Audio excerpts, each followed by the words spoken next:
নমস্কার বন্ধুরা, আমার সংসার চ্যানেল থেকে সবাইকে স্বাগত জানাচ্ছি। আজ যে শীতের সবজি হচ্ছে পালং শাক। দারুণ টেস্ট হবে এই শাক। প্রথমে হচ্ছে ভালো করে শাকগুলোকে বেছে নিতে হবে, তারপরে হচ্ছে কেটে ধুয়ে পরিষ্কার করতে হবে। তারপরে হচ্ছে ফোড়নে হচ্ছে কাঁচা লঙ্কা তেজপাতা ফোড়ন দেবো, আর হচ্ছে শাকের সাথে আলু আর বেগুনটা দিতে হবে।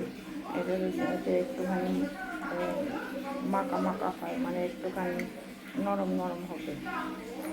তারপরে আলু আর বেগুনটাকে ভালো করে ভেজে তুলে রেখে ফোড়নে কাঁচা লঙ্কা তেজপাতা দিয়ে এইগুলোকে দিয়ে দিতে হবে। শাকগুলোকে দিয়ে তারপরে এই আলুটাকে দিয়ে দিতে হবে, নুন মিষ্টি দিতে হবে। এটা দারুণ টেস্ট হয় শীতের সবজি। এখন শীতে নানা রকম সবজি বেরিয়েছে, কপি, মূলো, পালং শাক। এইগুলো আপনারাও এরকম বাড়িতে বানিয়ে খাবেন। দীপাবলিকে সবাই বন্ধুদের সব বন্ধুদের আমি শুভেচ্ছা জানাচ্ছি।